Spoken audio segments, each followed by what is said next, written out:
Horizon TV, the beacon for the nation.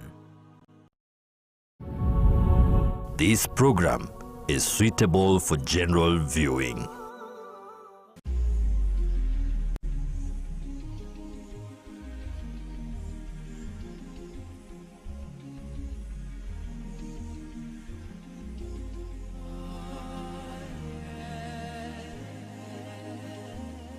Good evening, Assalamu alaikum wa rahmatullahi wa barakatuh. Welcome to Live Real Talk. It's always a pleasure having you joining us every Thursday evening from 8:15 all the way to 9 o'clock. And tonight we are talking about something extremely interesting about public service governance. And who better to talk about this matter than the CEO himself and the founder and the president of the public service governance. And of course, needless to mention, she has an ambition.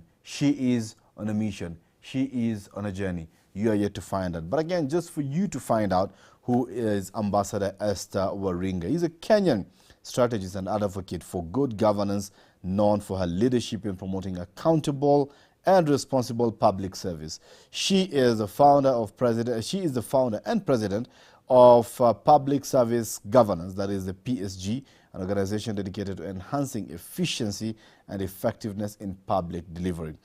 Throughout her career, Waringa has collaborated in various international organizations, including the UN, United Nations, and UNICEF, focusing on the marginalized communities in Kenya, South Sudan, and other African regions. Her work has been instrumental in policy and formulation implementation aimed at equitable resources and distribution. That is the person we are having on the set tonight to discuss about public governance in Kenya. Of course, yesterday she came out and gave, oh my God, what a statement. What a statement. And we're here to discuss some of those things that she made yesterday. Ambassador, Your Excellency, how are you? I'm fine, thank you. Always a pleasure to have you on the set. Pleasure to be here at Horizon TV, my first time. Yes. Assalamu alaikum. Walaikum salam. How are you? I'm very fine, thank Feeling you. comfortable, feeling okay? I'm feeling very comfortable, Yes. very relaxed, and ready to engage with the people of Kenya, because Kenya is a beautiful country. We must guard it jealously. Wow.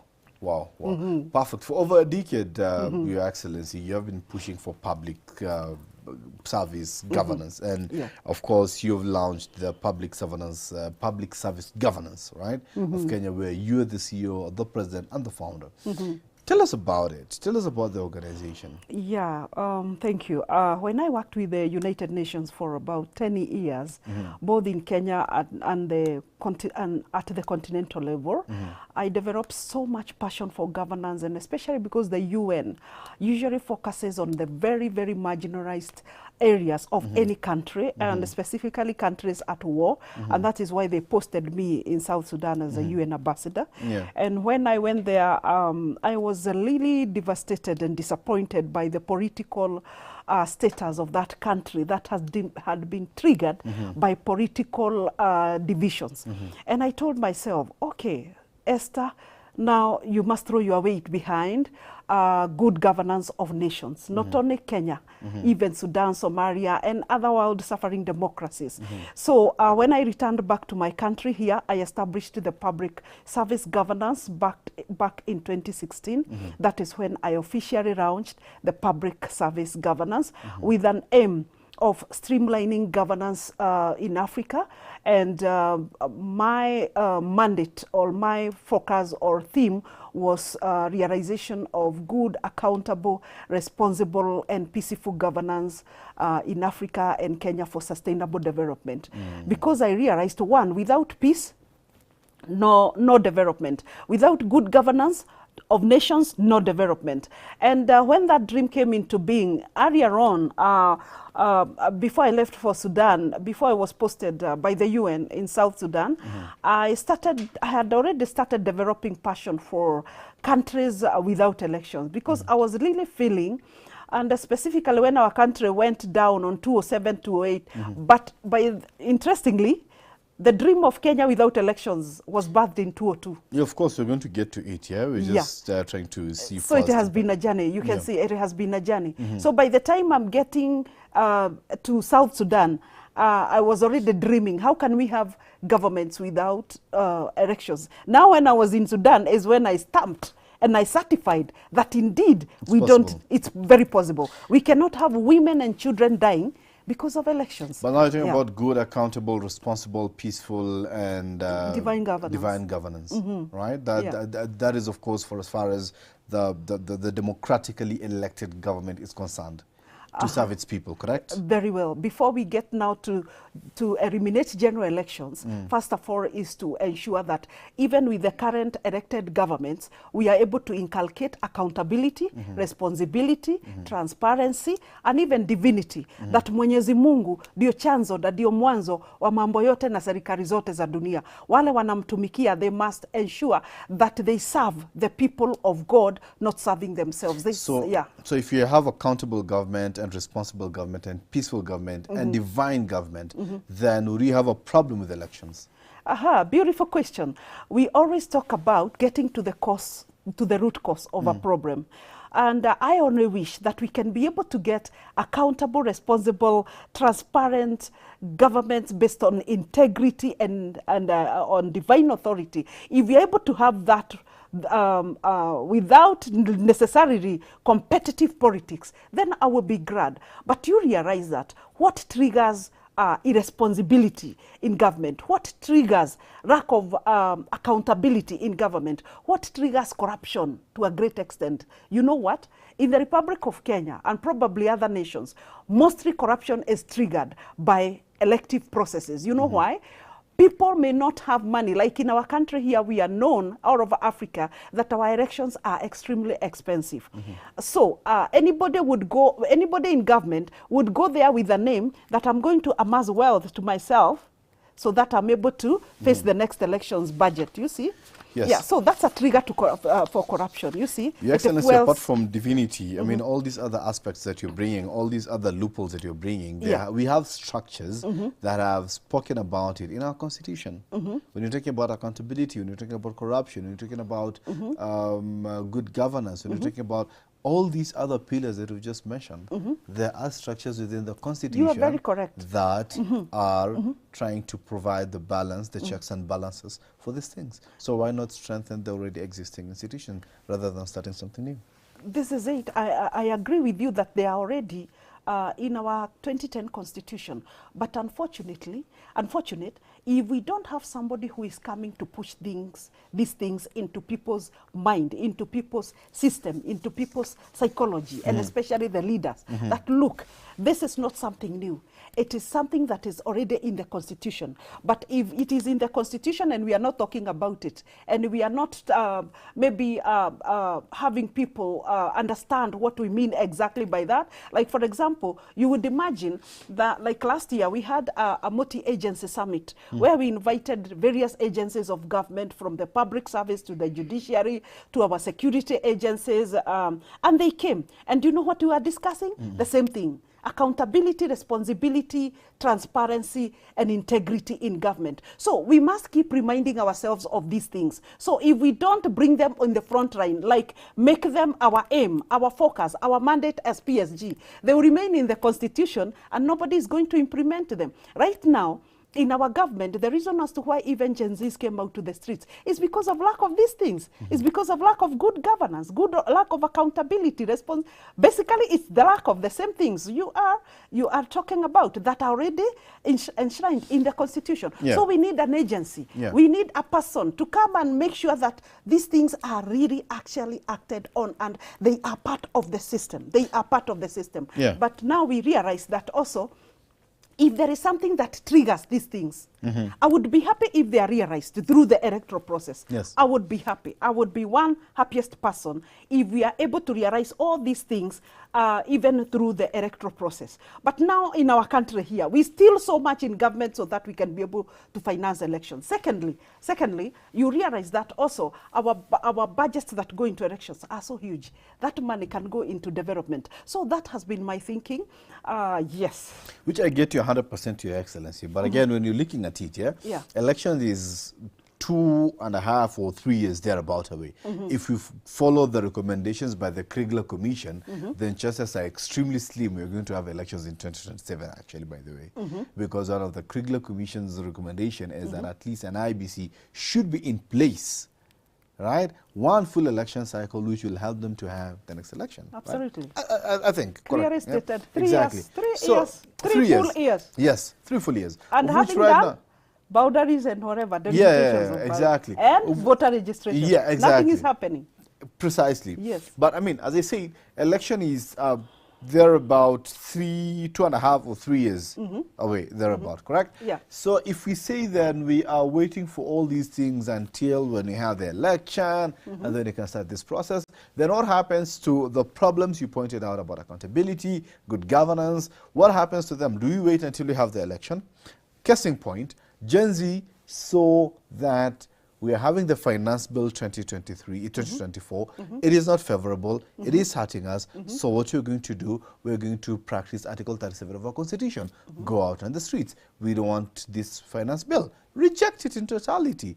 What did the president do? Reject it. So what that does is that it shows you that our Constitution is so mature that provides avenues that you could air out your voice and change things and tell things how they are working, how they're moving.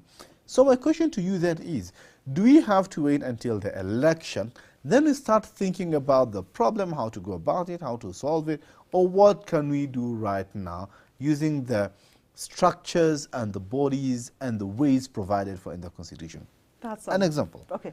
We have the Ethics and Anti-Corruption Commission, right? We have the Ethics and Anti-Corruption Commission. What have you done? You said over and above just holding the summit that you had, the multi-agency. What have you done to put them to task, right?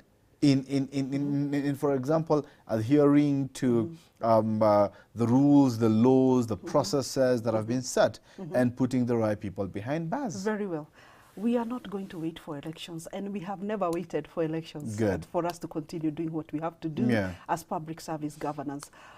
Without going deep into the multi-agency summit, where we tasked authorities and relevant agencies that are tasked with service delivery to do it in accordance with the Constitution and upholding Chapter 10 and Chapter 6 of the Constitution, and basically what we have discussed about good, accountable, responsible governance. We have even gone ahead. Like last year, we had about 4 summits. The first one was in January. It was a summit on the cost of doing business and manufacturing in Kenya.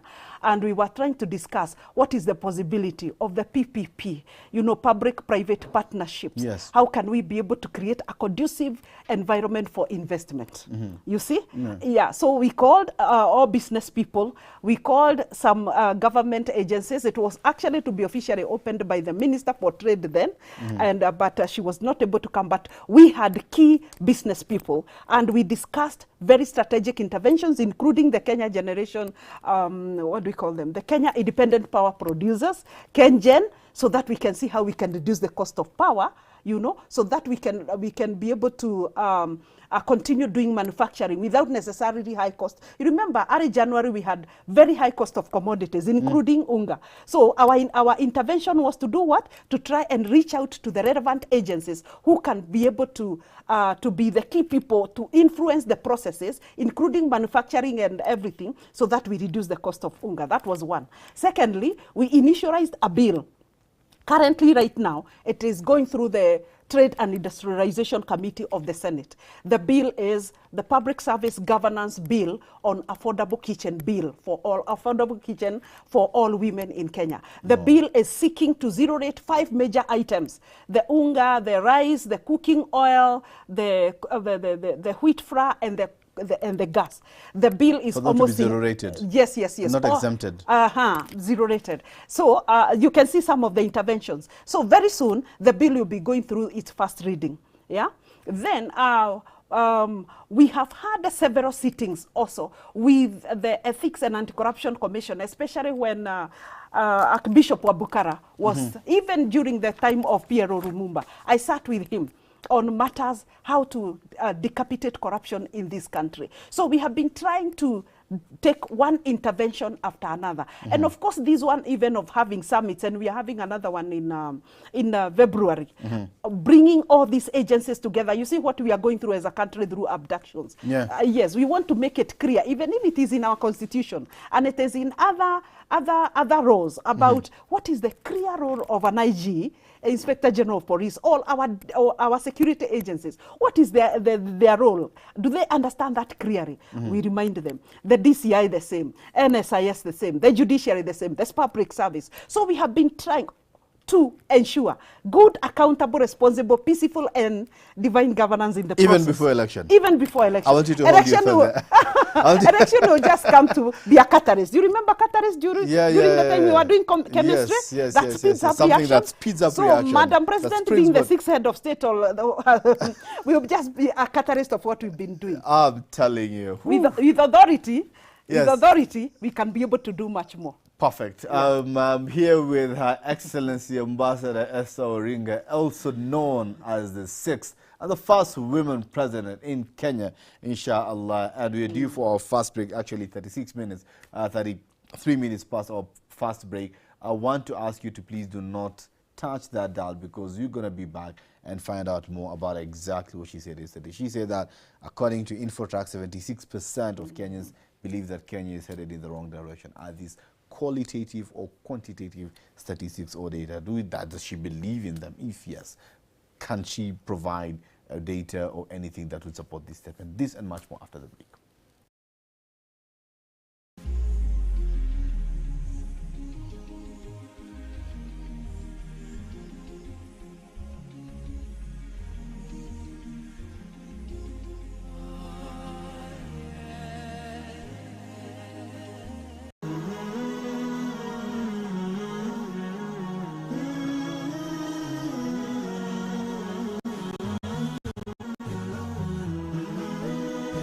HorizonTV, the beacon for the nation.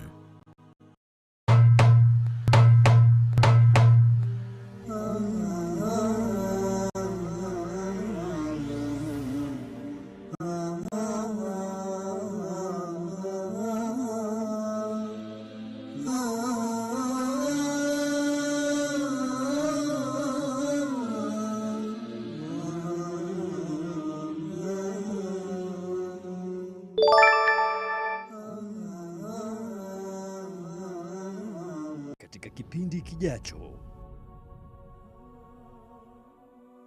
And that is why we'll complain our women are always in their phones. Yes, women love talking. They're looking for company. That is why they will be backbiting and gossiping left, right, and center, because you don't have time for them. Because you are not giving her an opportunity for her to express herself.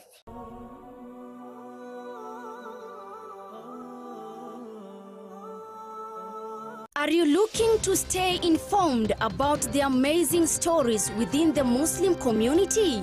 Do you want to hear inspiring stories and insightful discussions about faith, culture, and current events? Tune in to the Muslim Insight, your weekly news updates where we tell you stories that matter to you.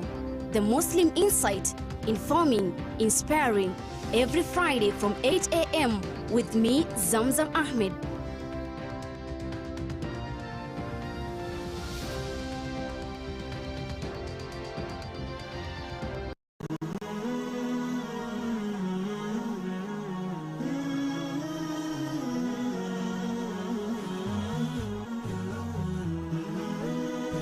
HorizonTV, the beacon for the nation.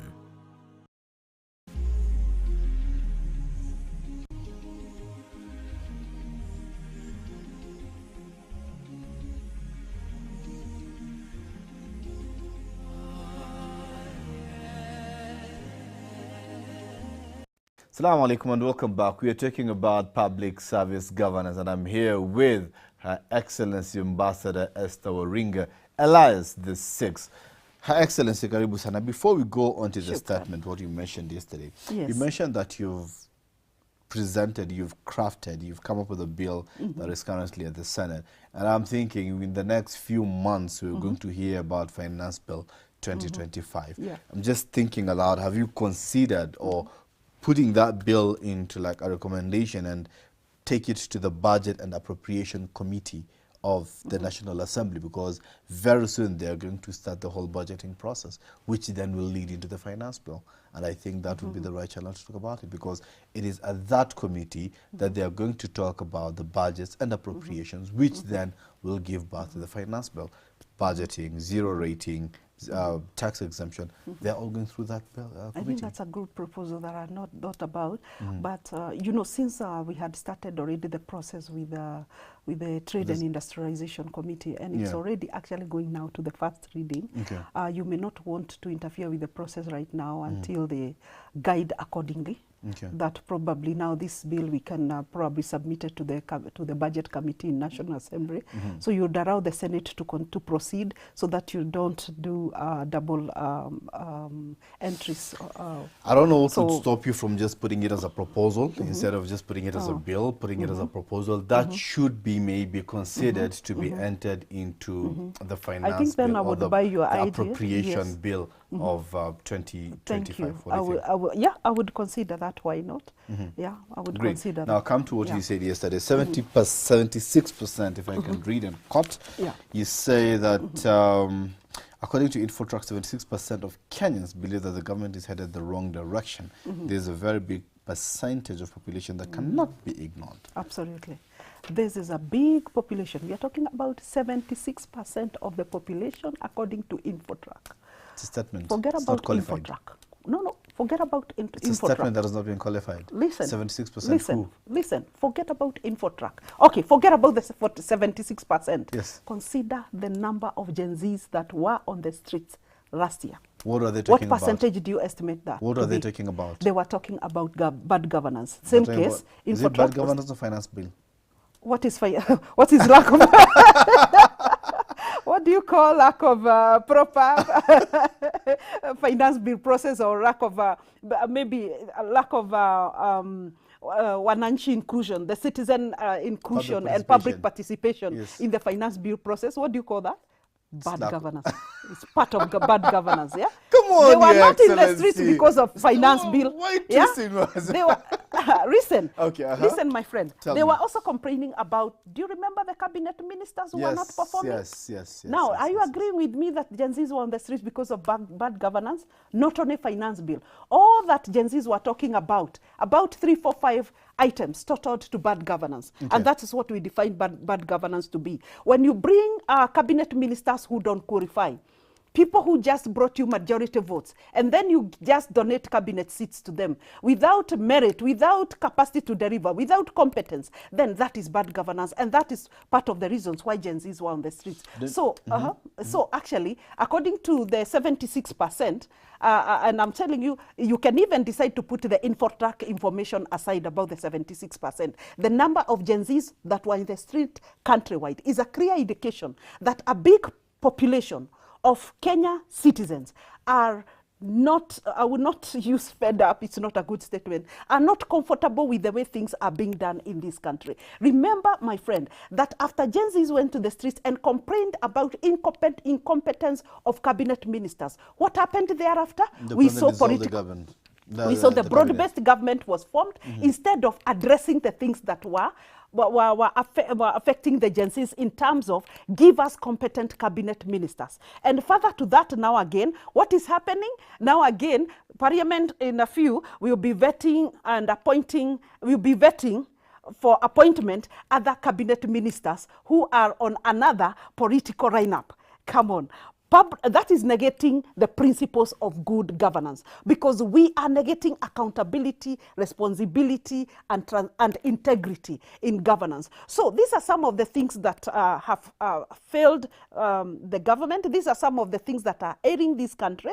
We have politicized technically every aspect of government development agenda, including the aspect of cabinet appointment that must be handled with the necessary focus, with the necessary competence, with the necessary merit that it deserves. But unfortunately, due to politics, and this is one of the reasons why I'm also bringing the Kenya Bila Uchaguzi bill. I think we are fed up of being, allow me to use that word, we are totally not comfortable with our ministries of government being given to people who are politically rewarded, political rewardees.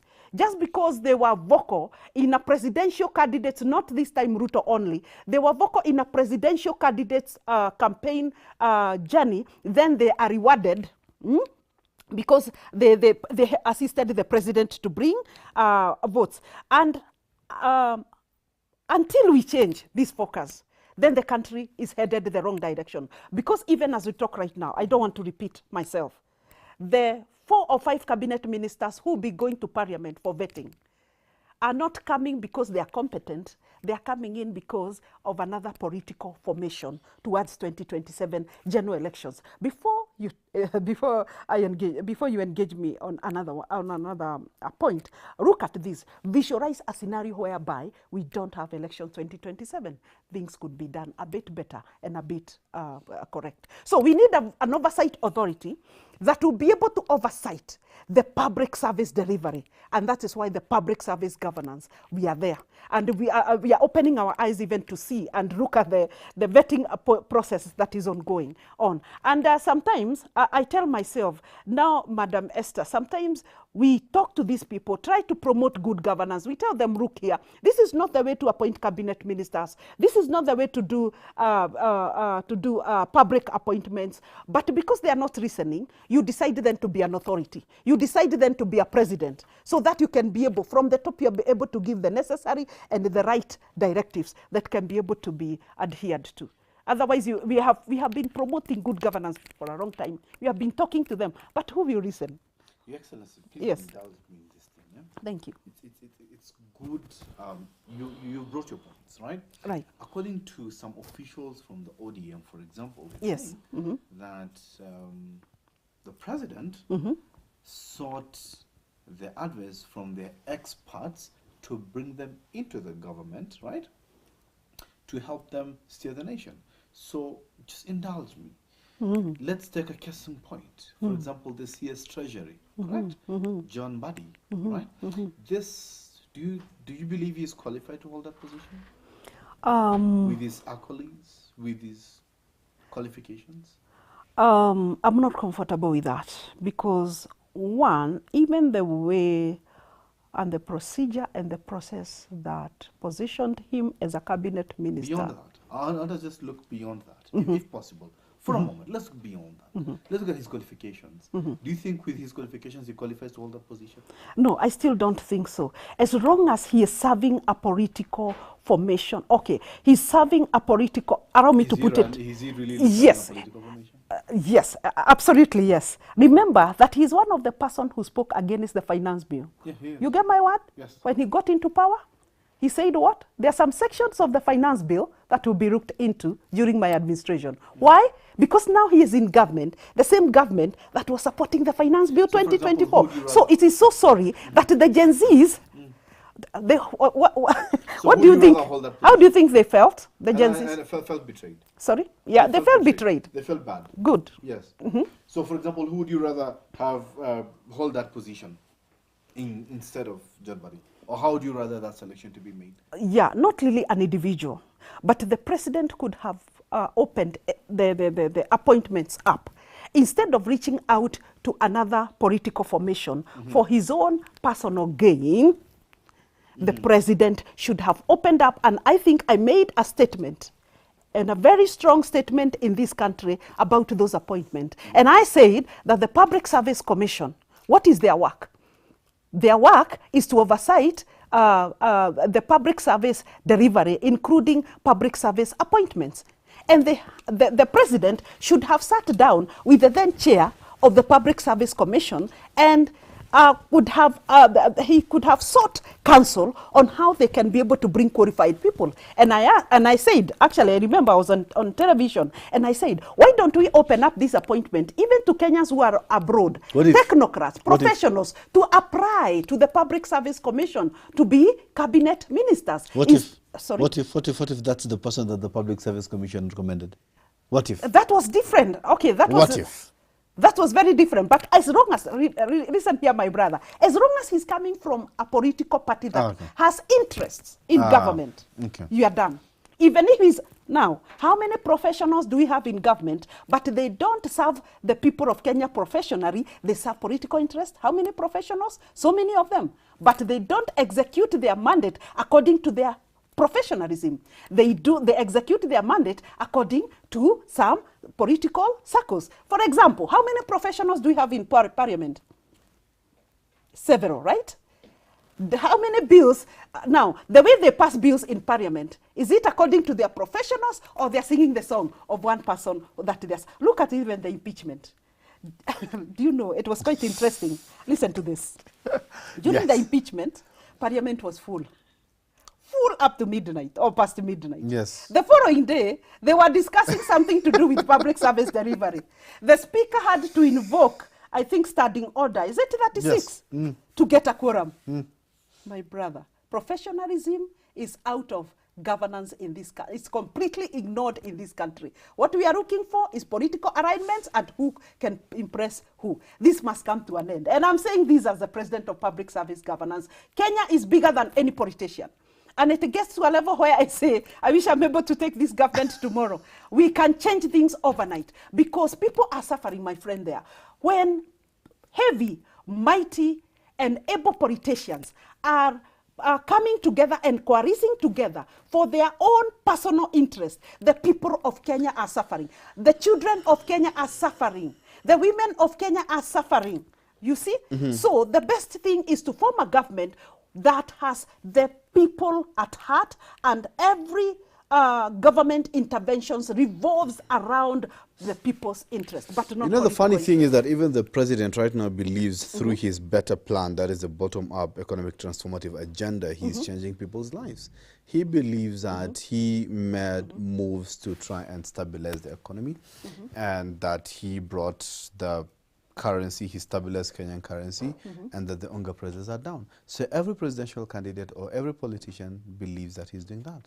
Yeah, but there's a time that politics take 70% of government development agenda instead of vice versa. You know, politics should take at least that percent of your time, of your decisions, of your interventions. Right now we're looking at him as a president more than a politician. Sorry? Right now we're looking at him more of a president than a politician. And he said that he's brought down the prices of hunger. He said that he's provided Wi-Fi. He said that he started the affordable housing, which is providing employment. Through the Ministry of Labor, Alfred Mutua is flying out people and providing employment opportunities through different countries after bilateral talks with a number of countries. So he's doing it. He's transforming people's lives. Yes. So how do you get back? Okay, I will not agree with that 100% because it is known, it is evident that the president and his government has been playing politics more than development. And that is why 2 years down the line, the agencies said, no, we cannot continue like this. This is not the way to govern the country. The finance bill is made in the interest of a few quarters in government. The cabinet appointments is made in the interest of a few politicians in government. Everything, the budgets, in the interest of a few in government. This cannot continue like this. And even right now as we talk, there's so much politics that's going on in the country on matters, which region is to get what development. You see, right now that discussion is ongoing on. I don't know we segregate which region do we get more votes. No. Kenya is equal. And this is why we talk about equitable distribution of resources. And I was totally against 1 man, 1 vote, 1 shilling, or 1 cow, 1 kilometer, 1 shilling, 1 what. I was totally against that. But is that the reason why? We have a guiding principle that is universal. Sorry, that is universal. If the northeastern requires a bigger budget on matters infrastructure development, give them. They need much more on matters water, give them. If the Central Kenya does not require much resources, why should you give them? You know, it is basically balancing, but not because some politicians come from these regions and other come from the other region. Everybody is equal. And I think the day that we shall adhere to the rule of law, and especially our constitution, where we talk about that we are all, the people of Kenya are all equal, and secondly, equitable distribution of resources. We should define it further. And because the Senate is about to go into discussion of the revenue allocation bill, these are some of the guiding parameters that they should be looking. Your Excellency, the Constitution. I mean, what you're talking about, the marginalization, I believe was one of the reasons that brought about devolution. That's why we have 47 governors. That is why we have more representation. At least we have every Kenyan represented on 6 levels. 6 levels. Right? And then we have the devolution. And then we have the equalization fund. As if devolution is not enough, we even have the equalization fund. Your Excellency, we have structures in government, in the Constitution that should be doing this. I agree with you. We have the structures. But what about implementing the mandate of the structures? Shouldn't we be pushing for the same? That is what we are pushing for, because we have not yet realized the fruits of devolution. We are not yet there. Governors took devolved structures to be their own homes, their own whatever, their own everything. They forgot that the Constitution has guided them on what they are supposed to do in terms of bringing services closer to the people. Right now, we shouldn't be having people crying in Northeastern that we don't have water. We shouldn't be having people in Masai Land saying that we don't have meat processing plants. You know, we should be having bananas rotting in Kisii, because we should be enjoying the fruits of devolution. They have budgets. Why don't we have a banana processing plant in Kisii? Look at this place, Nyandarua recently. The cabbage, the carrots, the milk going bad in such a... Come on. So what is the devolution fund doing? And what are governors doing? And this is why, at the end of the day, bottom line, playing politics instead of doing development. And that is why, at the bottom of everything, I would say, can we reduce on politics again? Can we focus on development? I wish each and every person, and they have what do we call it? A scorecard upon which they are supposed to deliver. I call it result-based programming. That me as a governor of this county 036, 038, 037, this is what I'm supposed to do by the end of my 5 years delivery period. But unfortunately, they get there as politicians, okay?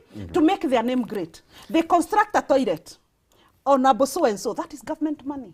So instead of institutionalizing governance and institutionalizing public service delivery, we have technically individualized this, and we have politicized this, and we have said county 00020 belongs to this person. That without that person, nothing can be done. We have technically worshipped these people, and that is why systems in Kenya must work. Let me tell you, my friend, even before we go to the next point, that systems in Kenya must work. We must stop individualizing development. We must establish strong institutions from the national level to the county level. And one of the reasons, actually, why I was abolishing elections is that at the county level, instead of having a governor who we have to keep on singing about a governor who is not delivering, we shall have institutions of government, ministries of water, ministry of education, ministry of agriculture at the county level, without necessarily a politician oversighting this. So I'm still committed to my dream to wipe out elections completely. Beautiful. Because they have brought individualizing. I mean, Kenya does not belong to anybody, neither a county. When I see construction of just a toilet and you're putting your name there, that is government money, right? Yes, it should be, my friend, listen, yes. It should be, this toilet is done by the county government of, yes. In fact, before I come into government, politicians, can you stop this? It's not about your names, yeah?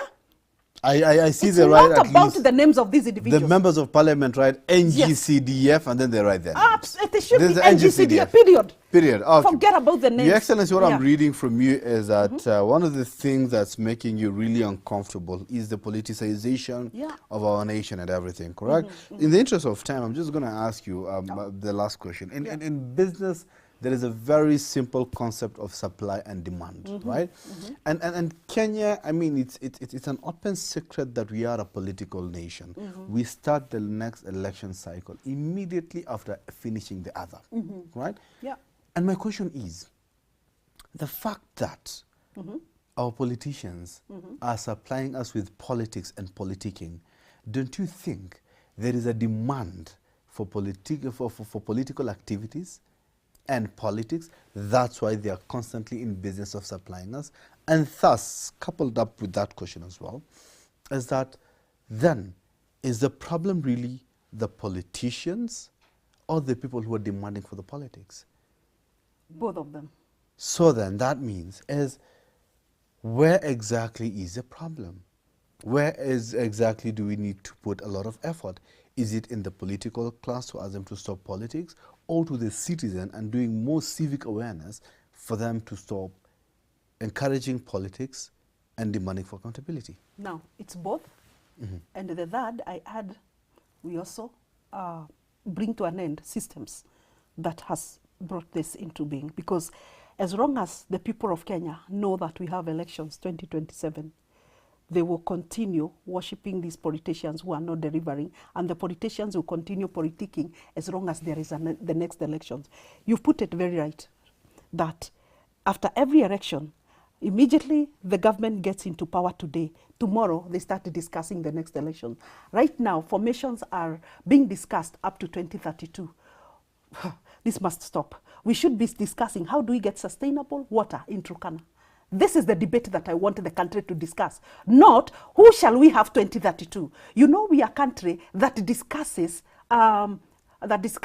politics and individuals that goes into those political seats. Instead of discussing water, agriculture, energy, you see? And sometimes I go to studio, I tell them, I really don't want to discuss politics. Ask me the day that I will find no woman in Turkana is seated under trees looking for food from Kenya Red Cross. I'll be very, very happy. If there is any system that can bring that on board, then I'm ready to fight for such a system to the very end. So I've just, before I came here, I was discussing this with the Voice of America. The statement yesterday went as far as that we can be able to change systems in Kenya. And I told them, we are changing in Kenya and we are coming to America very soon, right? Look at Sudan, it's suffering because of what? Elections. Look at Nigeria today, a country that is very, very, very rich. Look at today, the South Korea have impeached their president. Political games must come to an end, starting with the Republic of Kenya. Today, the UDA government takes over. Tomorrow, they start discussing the next government. Impeachment starts happening because we are focusing on 2027 election. When shall we discuss water exhaustively? When shall we discuss JSS? Especially at a time like now, our children are looking for classrooms where they can sit comfortably and desks and have textbooks and enough teachers. When shall we discuss streamlining of SHA and SHIF and Taifa, Taifa Care, yeah? When shall we discuss reducing the cost of energy? When shall we discuss adequate infrastructure that wherever you drive anywhere across the country, you can get, especially the farmers who are transporting their produce from one area to another. That is the debate that I want to start in the country. And let me tell you, my brother, elections have to come to an end. And sometimes you say, what I'm not able to do, we pray to God also to bring elections to an end in Kenya, because they have messed this country, even from 2007 to 2008. The country went to ICC, President Uhuru, President Ruto, Raila, all of them were in ICC because of what? Elections. Since then, recently, Ruto even could not talk to Raila because of elections. Right now, Ruto and Gachagua are enemies because of elections. Come on. Now, we have political groupings. Ruto, Raila, and Uhuru are together because of elections. Come on. And where is Wajiko in all this mix? On behalf of Wajiko, watu wa Kenya, we said that tutaamka mapema. 2 years down the line, we are sending the same people we elected home. Does elections make sense? I was doing civic education for Kenya Bila Uchaguzi in Waringa, and one elderly lady with a stick came and said, Madam Esther, you know what? Elections are like this. She talked of a dog. Every dog coming to barking on the street and holding money like this and saying, take me to parliament. Kenyans will take money and take that to that's how incompetence the electoral process can be that anyone dishing money to the electorate, the electorate will take money and take whoever that is to parliament. It's time for change. It's time for meritocracy. It's time for accountability. It's time for competence. It's time for responsible leadership in the Republic of Kenya. Whether it is changing systems, whether it is changing individuals, whether it is doing what we are ready to do, all that is doable to ensure that Kenya, the beautiful nation in the continent of Africa and around the world, gets back to the city, to the country in the sun, if not the city in the sun. Thank you, Excellency, Madam Esther Waringa. I mean, we really need to come and discuss about these Kenya below Uchaguzi and then discuss the alternatives. Then what else do you propose if not Uchaguzi? I mean, and that's how we come to the close of our show. Exactly 6 minutes past 9 o'clock. It has been, wow, a firebrand, I'm telling you, interview right here. What a way to come back in studio. I mean, after a few weeks of hiatus. Ladies and gentlemen, our beloved viewers, thank you so much for keeping us company. Of course, we're going to have Her Excellency come back again and again. We need to find out. We need to know what else after Kenya below Uchaguzi. What next? Then what? How then do we proceed? How do you go about our governance and leadership? What's her plan when she gets to be the 6th president of this country, or the first woman president of this country? My name is Faisal, Kassim, and thank you so much for keeping it locked right here on Horizon TV. See you next week, simply same time, for yet another thrilling, amazing, mind-blowing conversation right here. Assalamu alaikum wa rahmatullah.